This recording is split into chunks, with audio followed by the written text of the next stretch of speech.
Well, look, we might make a start. Absolutely. Yeah, look, welcome everyone, and thank you very much for coming along. And hopefully this time slot's convenient for parents. I know everyone's busy, got to get to work.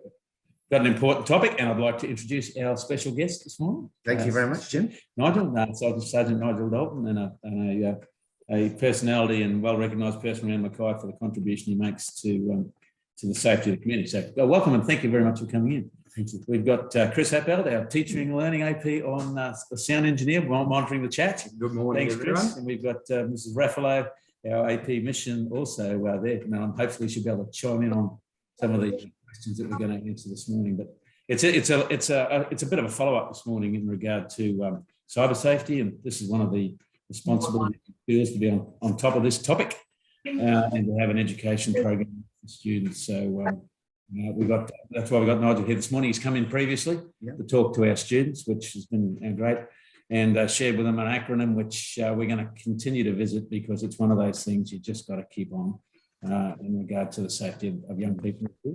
So welcome, Nigel, and thank you very much for coming in. You're welcome. Let's start with what obviously young people tend to be a little bit more blasé on this topic than we are. They tend to think who's got the problem, not them. Why is this not a fear campaign?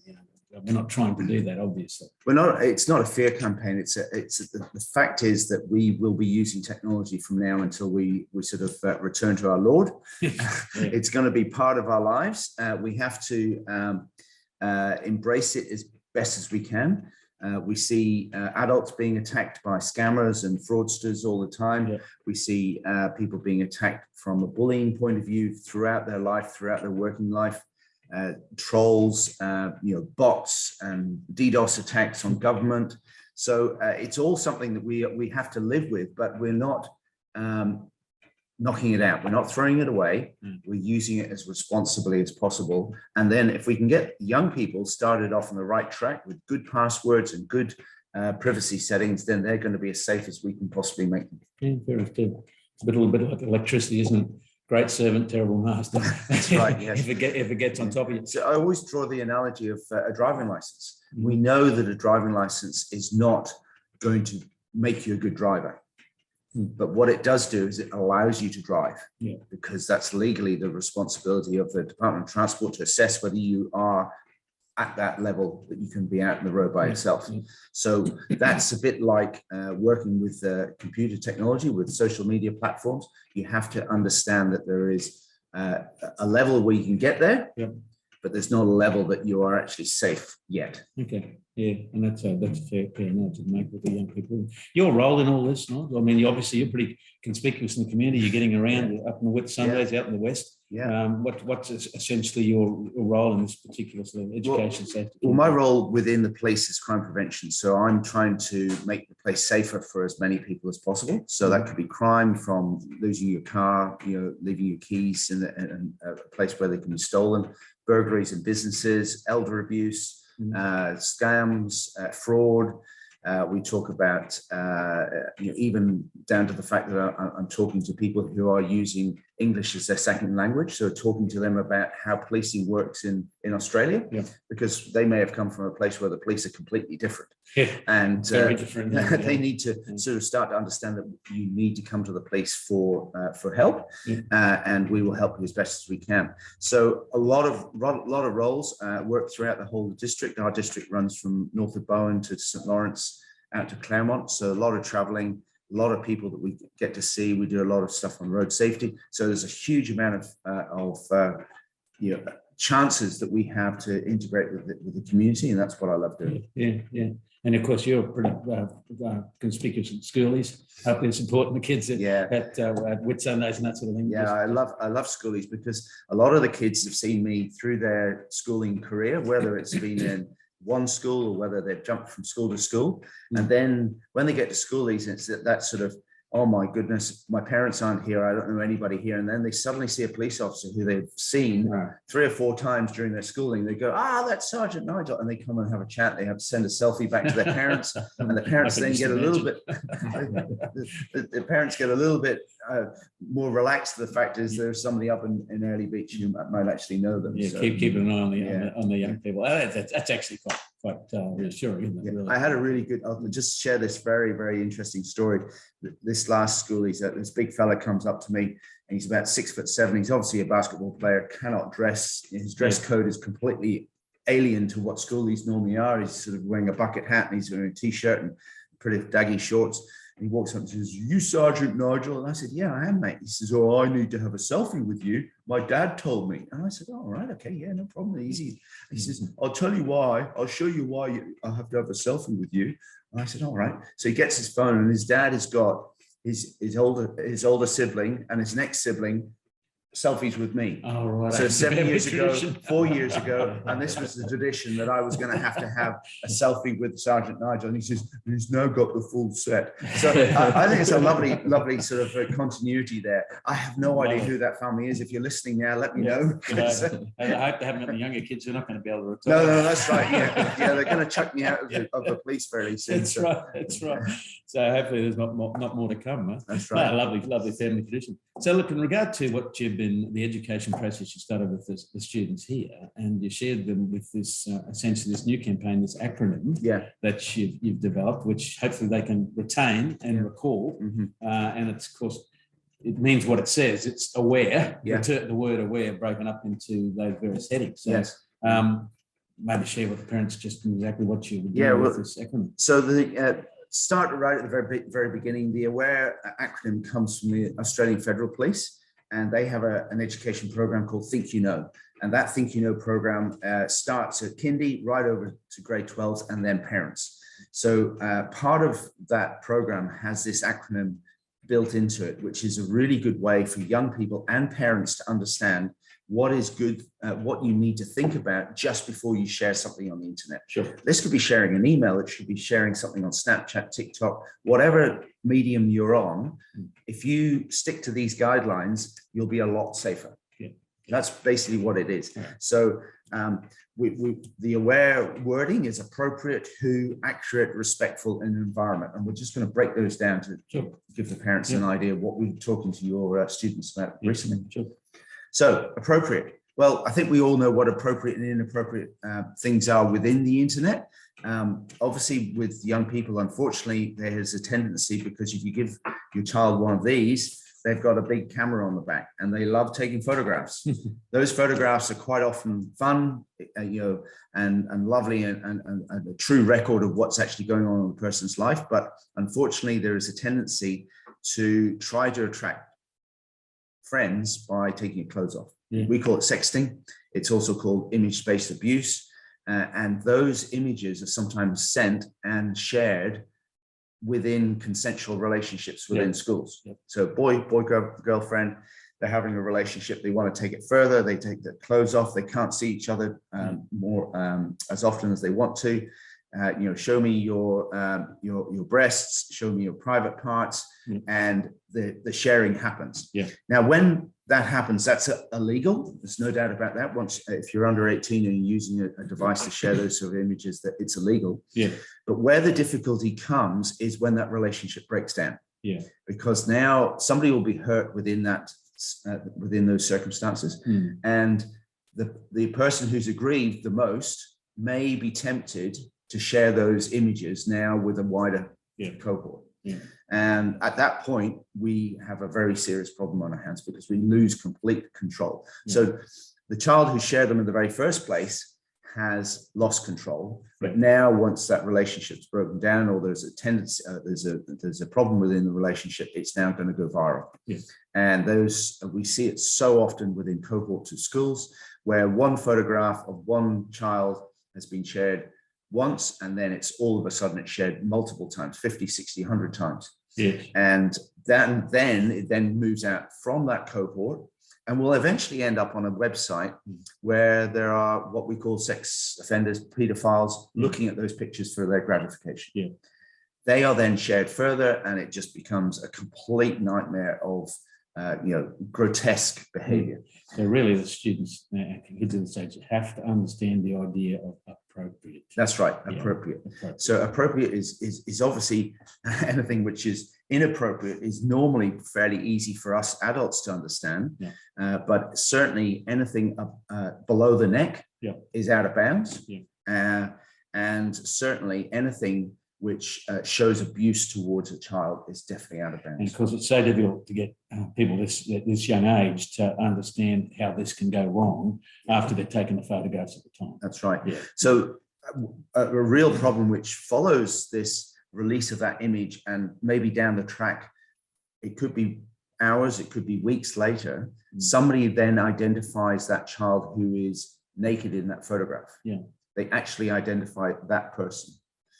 Then that person then contacts the child and says, I will release this further to your parents' contacts unless you give me money. And then money has to exchange hands, or give me more photographs. Yeah. More and more photographs, worse photographs. Blackmail. Absolutely. We call it sextortion. Sextortion, Yeah. So it's a real problem. And the part which is really concerning for the AFP have a group of geeks who sit in Canberra, and they look at all this stuff, and they actually tell us what the trends are. And the trends at the moment is a huge increase in males who are being sextorted.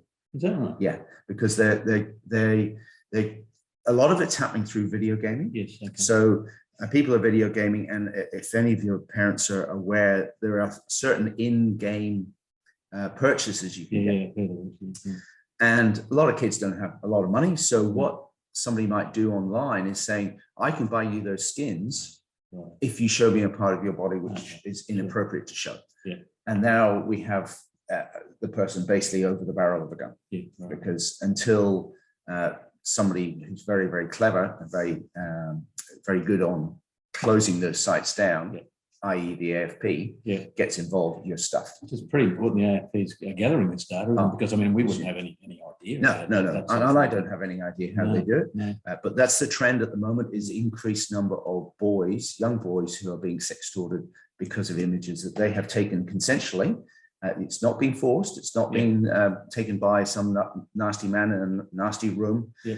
It's them taking the photograph on one of these and sending it to somebody. I guess as a parole, keep an eye on what the games the kids are playing. Absolutely. Where they're playing in the house. Yeah. Well, I mean, if you want to extend the word appropriate, all games have a age restriction. Yeah. Somebody has sat down and said this game is something which is appropriate for this age group. Yeah. When we look at GTA, I've been in schools, lots of times this year.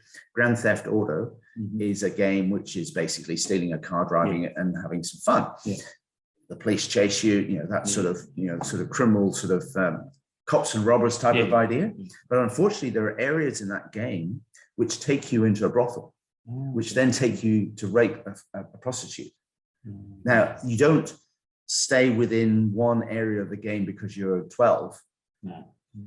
You can venture into any part of that game. And some of the boys I've spoken to fairly recently just said, I don't go into those areas. They know they're there. And I guarantee they've been there, but they were just a little bit immature to actually think, and they got out of it, which is good. Yeah.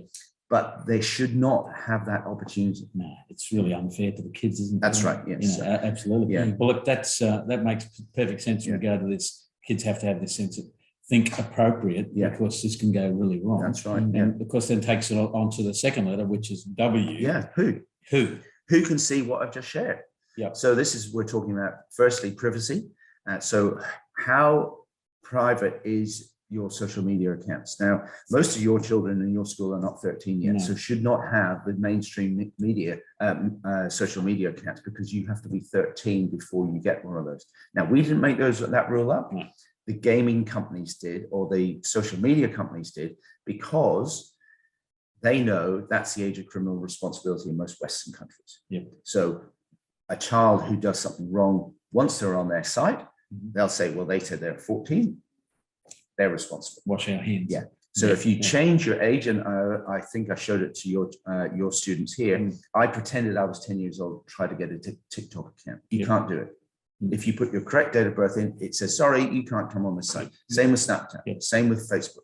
Although most of the kids aren't on Facebook these days. It's grannies. That's where grannies go. That's so right. It's not popular at all. So who you're sharing with is really important, because if you have everything set up, your privacy settings set up well, and you have no people on there who you wouldn't invite to your birthday party. Sure. That's who your friend should So be. that's how you sort of establish what's the reason. So in the real world, Yeah. if you invite you, Jim, would you like to come on a birthday party? I'm very happy to be friends with you online. Yeah. Okay, so that's the sort of the easy question to ask. Yeah. But if you've got all those set up, then your photographs of whatever you send or your updates on how you're getting on at school will not be shared further. So it's really good. Yeah. If you just set up your account, maybe let your child go into the bedroom and set up an account themselves, they won't look at privacy settings. They'll just go, yes. Hurry up, let's get on and do this. Yeah.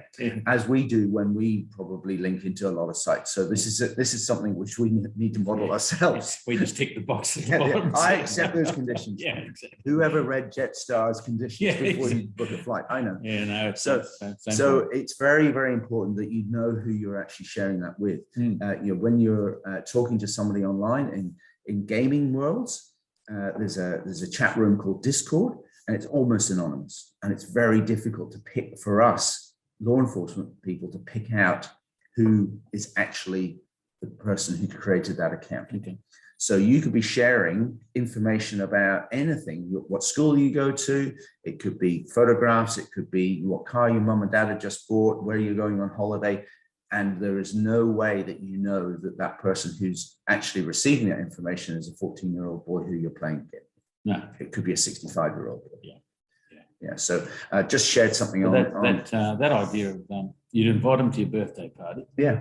That's not a bad benchmark, is it? Yeah, it is. Yeah. I mean, I would love to invite all my family to my birthday party. They all live overseas. Those are the people who live on my Facebook page. And that's something I think kids can understand too. Yeah, that that's concept, right. yeah. So the who really comes down to who's on your birthday party list. That's a pretty good way. Who are you going to share with? And that takes us on to AWA, which is accurate. Yeah, well, I like to put these ones together, accurate and respectful. Yeah. Because this is all where the bullying side of things online actually sits. Okay. If we can remove the inaccurate stuff from what we're saying online, we will reduce gossip. Okay. Gossip is all about that sort of, I heard that she is going out with him. Yep. Or he did this the other night, or I hear that he went and slept overnight there and the parents weren't there. Those sort of gossipy type things lead to bullying. You could even imagine the respectful stuff that might be saying, well, I think he's fat and ugly and I would never sleep with him, type of thing. So that sort of behavior, those sort of words are the things which either are continuing the bullying or will instigate the bullying. Yeah. And we need to be very, particularly very in this age group, because I mean, a lot of people sort of enjoy gossip. I mean, it's sort of like a bit of social glue, I think they call it. But with young people of this particular age group, you're saying it gets distorted pretty quickly because it's in the bullying. That's right. So one has to think and always ask your child, if you're putting something online, is it going to hurt somebody and is it going to upset them? That's probably the word. Respectful is a little bit, Is it going to hurt someone? Is it going to upset? The kids can identify that. Is it going to hurt someone? Yeah. It could be down to the soccer match on a Saturday morning. Oh, you should have scored that goal. It was so easy. I could have done that. Yes. Well, that's going to upset a young fellow or a young girl who was standing in front of the goal and duffed it. Yeah. We all have bad days. Yeah. And we need to be able to say to our kids and our young people that we have contact with, that message that you're going to send, how is it going to be received at the other end? Yeah. And if it's not going to be a good thing, you just don't send it. There's a little bit of a, if you haven't got the courage to say it personally, should you be saying it on? Do you use that approach? Well, in some cases, we shouldn't be saying it personally, but I think when we're actually saying it personally, we can read the other person's demeanor and so on. I use a proverb actually in my talk, which is death and life are in the power of the tongue. So when we're talking, we are using our tongue to give life to somebody. I can say, hey, that was a superb day at basketball. You did really well. You marked well. You did this. You ran. You just came off the court. You were exhausted. I've given that person life. They may not have won the game. They may not have scored anything. Yeah. But I could have also said, you know what? I just saw you running up and down. You didn't even know which way the game was playing. You came off. You don't look fit. You just look like a mess. I would suggest you go and play Scrabble. So, that is giving somebody death, pushing them down. That was all because I was talking. Now, I wasn't saying that to you and didn't hit you or hurt you in any way. No. So if we made that proverb more up to date, it's death and life are in the power of the keyboard. Yeah. Because we see people typing that all the time. So that physical distance, that separation is a real issue. It is, and it will hurt us as much. Accuracy and respect. Yeah. And it takes some time to appreciate just how hurtful you can be sometimes, particularly in this age group. Yeah. So they need to think about the hurt. That's right. Yes. Upset, hurt, and you know, I always go back to, I grew up in Northern Ireland, and we had sectarianism there. We had, you know, the Catholics and the Protestant situation. And what we were trying to be taught in school, and it got through to some of us, was think about what the other person thinks about that, the other person from the other section of the community, because it was very sectarian. You thought a Catholic had horns until you got to university and you realized, oh, hang on a minute, they're normal people, because you played different games. It was completely separate. Yes. But we were always being taught, can you try and imagine what the other person feels like? Yeah, right. Well, it's really my moccasins type job, just appreciate where the other person's coming on. That takes some time with the maturity level of young people we're dealing with, doesn't it? But I mean, in the adult sector, it's an issue. It's an issue too. That's right. There's a lot of people getting themselves in strife in that area. Absolutely. In the adult sector. And I mean, modeling this computer use is so important. It's so important. So that's the accurate and respectful, and of course the last one, which is interesting, the E in aware. You mentioned environment. Yes, but this is nothing to do with climate change. I was going to say, sounds like everything that's occupying the news right now. Yeah, this is very different. Yeah, so this is what image you can see in the background of a photograph. You know, that's the easiest way to explain. So here's a photograph that you're watching now, a video. You can see outside. Well, first of all, you can probably just see a jug on the thing. On the bench background here, and you can see cars going past. That's Nebo Road. For those of you who know exactly which part of the building we're in, that's the environment that we are portraying to the people who are here. So if you took a photograph of us doing this and put it onto social media, people would understand. We were in Catherine McAuley College. There was the two of us here, and you can learn a lot about it. So there's a tremendous amount of information in the background. That's right. And what I'm wearing. You can see I've got a badge on, I've got a police badge, I've got, you know, I'm a sergeant. You can see that you've got your school gear on. So, you know, anybody would expect that we're in school at the moment. So we know our location, we know the background, we know what's going on. So when a child takes a photograph, if somebody is looking for them to physically get in touch with them, they will examine that as if it was a detective trying to find a criminal.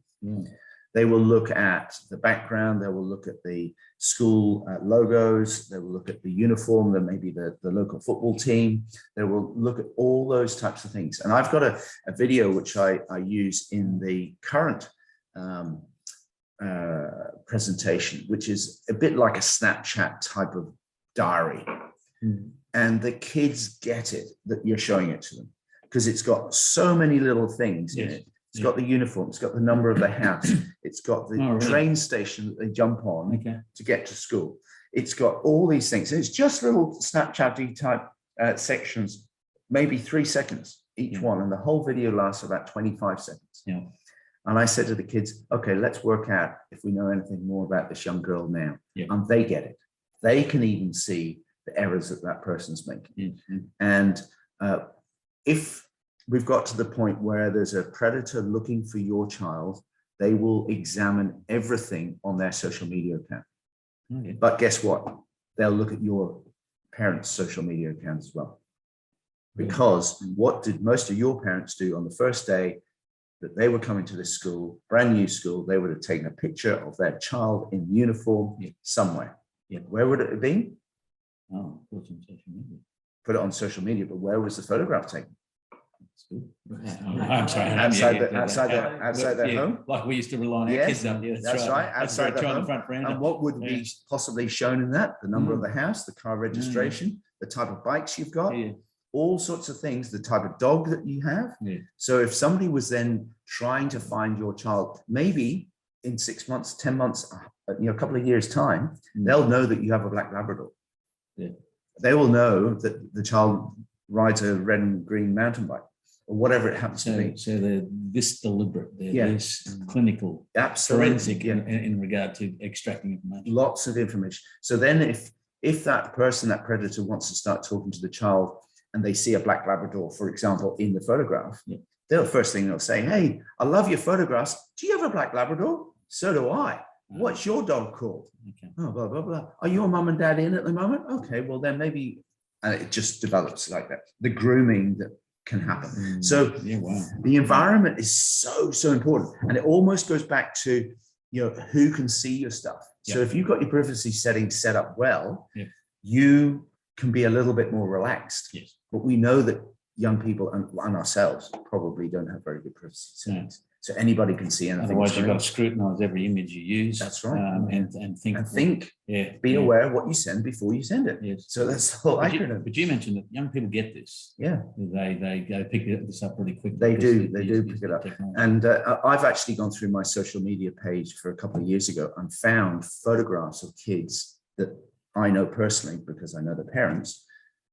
And they are doing exactly that, having photographs outside their front doors. And there's lots of information that you can gather from there. Yeah. And it's all very well until something goes wrong. Absolutely. You can go through life. 90% of the people listening to this will say, yeah, it's never going to happen to me. Yeah. Well, 10% of people, it's going to cause a little bit of an issue. Yeah. And eventually it will get down to that point where we are having issues. Carly Ryan, her mum, Sonia Ryan, is now, she set up the Carly Ryan Foundation. It was an extreme case way back when the internet was so new. Yeah. So I would recommend any of your parents having a look at the Carly Ryan Foundation. Sonia Ryan, her mum, has now gone up to the United Nations to say we need to change the way that the internet works for children. Yes. She's actually brought in laws in Australia which showed that if somebody is intending to contact a child for grooming, that's the offence. Okay. It's not the actual contact, because we had to wait for contact. Yes. And then, that's like when damage is happening. So it's now an intention. So poor Carly was communicating with a boy she thought was roughly her age for a long period of time. Yeah. No visual contact. Yeah. And this is the days before we had social media. It was all sort of almost email. Keyboard. And eventually Carly said, oh, I want to go and meet this boy, Yes. but I want you to speak to his dad first. So Sonia rang Brandon Smith. Brandon Smith says, yeah, my son would love to meet your daughter. Wow. Not a problem. Come round. I'll be there the whole time. You won't get up to any hanky-panky. Yeah, sure. That was him. No. There was no 15-year-old boy. No. And she was murdered on the beach in Adelaide because that contact had been made. Carly Ryan Foundation. Yeah, the Carly Ryan Foundation. Watch the video. There's a little short video there. I show it in the parents' talks. It's a whole series of news articles, and then Sonia's talking about her work now in school. She's a very, very powerful speaker, and really gets you to think. But that was the first person that we think was killed by an internet predator within Australia. Yeah. And she's still going. She's still trying to do. Yeah. We were actually going to get her up here, and then that nasty thing called COVID came along. And we had it all lined up. So some evidence, I think, obviously, with the social media companies, that she's having some effect. Yes, that's right. Yeah. So basically, this is a pretty good summary of what our students need to be aware of. That's right. If I can use your acronym, it's appropriate. Who they're dealing with, accurate, respectful, and the environment in that photo gives away a lot of information. Right. It sounds so simple, but I guarantee you just go about life just as normal after listening to this, and then there'll just be something that happens. And you go, oh my goodness, I see what he's talking about. That's right. Yeah. So, I'm thinking very much of coming and doing that with the students, obviously, because I think that we got to get the tone right with the kids. As in, we embrace social media and as a tremendous asset. Yes. But it's a license you need to earn. Yeah. That's right. So what should schools be doing in your opinion? I think constantly keeping it on the talking points. Whether it's through a meeting like this, which is an excellent meeting, whether it's something which you just pop in the newsletter or notices around the school, talking to the children about it, It's really important to get some really good rules within the household about use of the of social media. Sure. Or the computer use. And on the Carly Ryan Foundation website and the Think You Know website is an internet agreement, which the family can sit down and do. So they suggest the family sit down and have a look at this and actually. I did it with my kids when they were probably, my daughter was probably going to high school, probably 2007, 8-ish. Yeah. And I sat down and thought, this is going to be straightforward. But my wife made this lovely afternoon tea and the kids were all switched on and everything was good. Yeah. And one of the first things was I will give my mom and dad my password to my internet accounts. Did you get a blank look? Oh my goodness, what am I doing here? This is stupid. I should have read this first. But the reason we need that is that if your child goes missing, and I said this to my children, if your child goes missing, and you say, oh yeah, they've got a TikTok account, they've got a Snapchat account. I have no idea. You have no idea how to get into it. That could give us the clue where we need to start looking for your child. Because if they say, oh, I'll meet you down the park in 5 minutes, guess where we're going to be? We're going to be down there pretty quickly with some dogs having a look around. So I wouldn't have thought about those passwords. Yeah, so it's so important to, and what we did, quick thinking, we wrote our passwords, all 4 of us wrote our passwords down. We then put them in an envelope, signed the envelope and put them in our safe. Get a safe, everybody. You need a safe in your house. So you put your safe, put that envelope in there, and that is then the trust that we would not open that envelope unless we had to, unless it was an emergency. Thankfully, we didn't have to. That's really interesting. And through that whole internet agreement, it talks about if I find that I'm talking to somebody that makes me feel nervous, I will come to you, mom and dad, or whoever the carer is, and I will tell you, but you won't be cross with me. Yeah. Because the worst thing to do is to remove this from a child. Because firstly, they'll get really upset and go downhill really quickly. They'll go and get another one. They will find another one. A friend will give them a throwaway phone that they forgot. They'll go and get a SIM card, and then you won't have any idea what they're doing. So really important that we just don't snatch it away. And there's a lot of information on those phones if somebody is being groomed that we want to get anyway. That agreement's on this Carly Ryan site. Yes, Carly Ryan site and the Think You Know site, just put internet family agreement. You'll find it.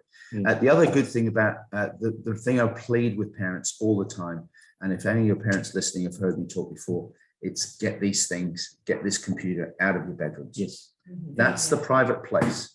That's where we as detectives are seeing the worst image-based abuse, the sexting going on. You won't take your clothes off in the middle of the kitchen and take a picture of your bits and pieces in front of your parents. You do it in the bathroom, you do it in the bedroom. And the technology out of bedrooms. And model that. Get it out as a parent. Do it yourself. Absolutely. Get your good night's sleep. And I could go on about sleeping, and you probably know far more about sleeping than I do, Jim, but you need to get good quality sleep. If you're having a device next to your bed and it buzzes or vibrates during the night, you will wake up regardless of how deep a sleep that you were in. And then you won't go to sleep because you'll look and see Sarah and Jane are trying to get. I think it's a mistake I made with my last couple of kids coming through. I think if I was doing it again, definitely I'd be saying the technology. So have a common place to charge all your devices. So when you're going to bed late at night, you can see that the number of devices should be there already charging. Put them in a drawer, put them in a cupboard, whatever it might be, so that they're ready for the next part of the morning. Because most kids are looking at this before their feet hit the ground.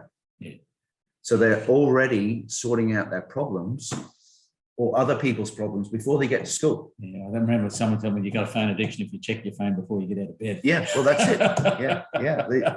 And we all go, oh no. Well, that doesn't happen in my house. Exactly. Only because I had to. So if I can plead with the parents, really remove that device when it's bedtime. Now, I know a lot of schools, many schools use PCs and laptops and so on for schooling. And you may have to allow that child to be in their bedroom. Make sure then if you're going to have the device in the bedroom for the short period of time that they're doing their homework, let's face it, not many kids do 5 hours homework a night. They do play video games for 5 hours. And get the screen so it's facing the door. So you can casually walk past the school, the homework room, and you can see what's going on. And if you see a minimization happening every time your feet, it's a dead giveaway. Really. It's a bit of a giveaway. And you need to start talking to your child about, okay, we've got these rules in our household that you're doing your homework, Yeah. you don't have social media on. Yeah. And this is not easy, is it? Oh, this no, aspect of no. parenting, but this is really how parents can support the Yeah, culture. and it's you schools who are causing the problem. Yeah. If you just sent back pieces of paper and exercise books like you and I had, we would have a problem. Guilty as charged, Nigel. Guilty as charged. But it's not easy for parents to, and this has to probably start almost before high school. Yeah. In regard to these expectations, because the kids do get literally the bit between the teeth. That's right.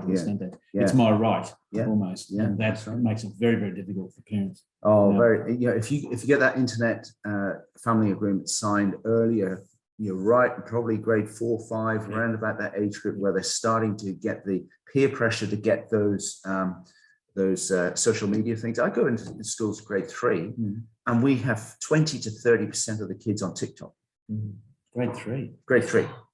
So, and this is a show of hands. I'm not. This is the 13-year-olds in grade 3. Yeah. I'm not taking them to the confessional here. I'm just saying how many people on TikTok, and they all love saying it's me, it's me, it's me. And TikTok in itself is quite fun in itself. But there are so many genres within there which are very, very dark. Yes. And a child in grade 3 is not ready to see those types of things. Their mind is no way is ready. I mean, it will lead into pornography watching. We now know that most children are starting to watch pornography on a computer between the ages of 8 and 11. 8 and 11.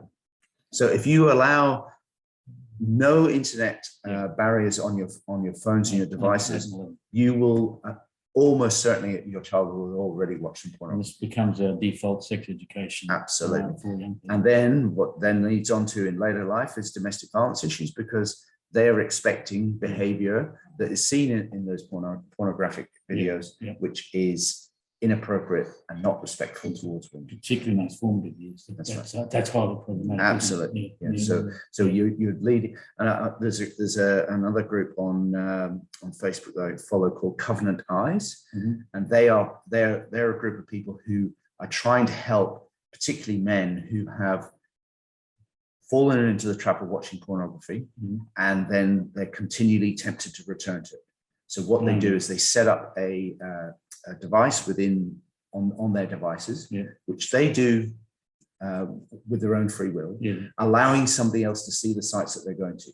So if you're like you and I, so that's say, mate, would you just help me? I want you to be my mentor, my coach, and every site that I ever go onto, you would be able to look at.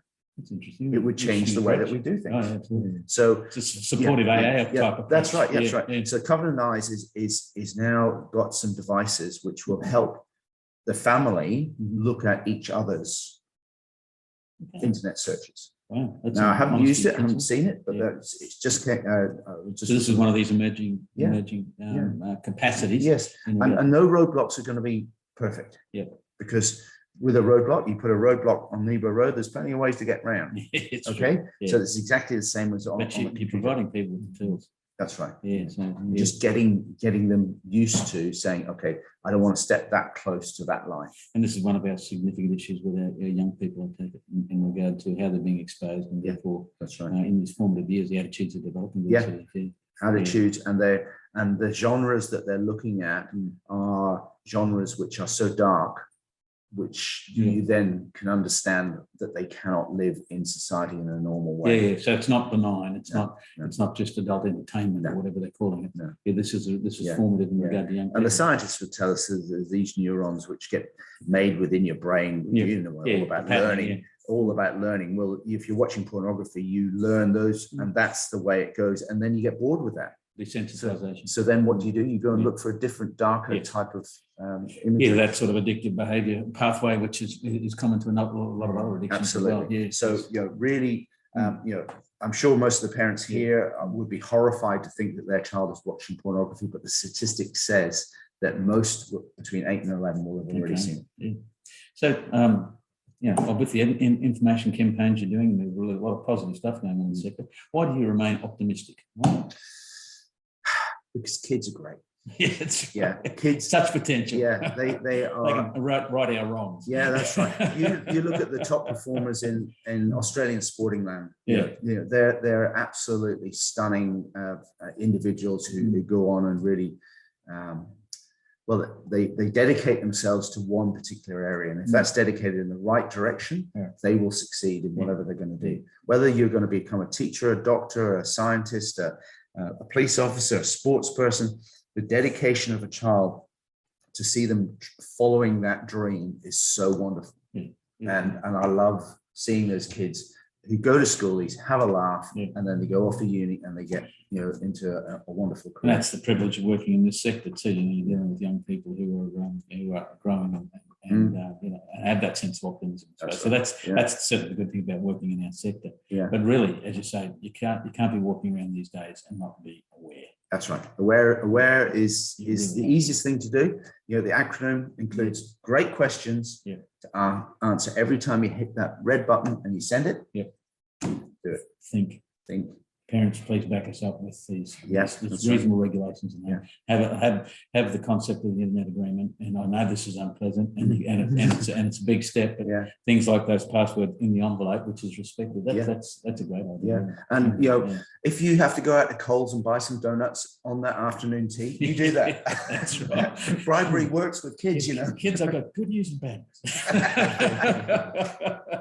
But this as you say, as in these formative years, this transfer to adulthood, this is not done by accident. No, this is not done by accident, and we need to have this both at home and at the college. So, yeah, Nigel, thank you very much. You're welcome. Very welcome. We're out of time, unfortunately. Yeah, that's good. And thanks, Chris and Jeanette, for being here this morning. And we'll make this recording available.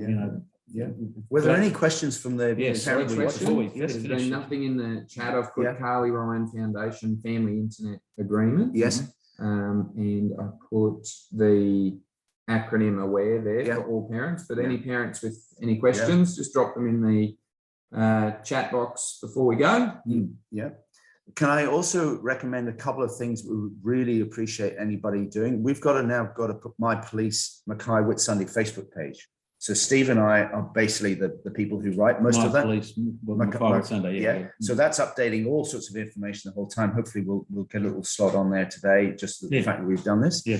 But there's also another area which I would love your guys to go and start being a little bit more aware of what is going on in the cyber world. So the Australian Centre to Counter Child Exploitation. This is heavy stuff. The ACCCE. So this is police officers, psychologists. They're all based in Brisbane. In fact, John Rouse, who was the leader of our Task Force Argos for some time, is now ACCCE. That's it. They are a great people to find out facts from what's going on. So this is the most recent one, 23 hours ago. 55% of the people who live stream online sexual abuse have no previous criminal record. That's what they're finding. 55%. 55. So over half of the people who are being predators to your children have never committed a criminal offense before. Ordinary days. Yeah. And those type of things really do make me start to set up and think, well, we need to keep this message going. So that's a really good web. By no means Facebook obvious page. is what they're saying. And therefore you need to be. Make sure you jump onto that one, and they send posts out, almost daily. And if you like them, then you'll get them near the top of your feed. Record that as well. Thanks. I'll just put that in the chat. The ACCCE, I will get the exact details, and we'll make sure that comes out on an email with the link to the video too. Fantastic. Excellent. And anything else in the chat? No, nothing's come up. Excellent. No, I appreciate the reticence. I know people are probably very busy, but and I think the crucial thing is we make this recording available, because for a lot of people it's a busy time of the morning, but we thought hopefully this would be about the best time. Nigel, thank you very much for coming in. You're very fantastic. welcome. Again, we're going to hopefully we'll see you as frequently as possible. Because we realise this can't be a one-off. No, that's something we've got to keep on. If we care for our young people. And from the police's point of view, thanks to this college to being thinking about this so early on in the life of the college. Yes, you're going to get off to a really good start if you can get this under control. Grade 7, and then they will be the leaders for the next year. We are to the kids to try and do that. That's for sure. Well done. Thank you very much, everyone, for tuning in, and thanks very much, team. and we'll make this available in the near future. Okay, Yeah, thank you. Good on Thank you. Thank you. Have a great day.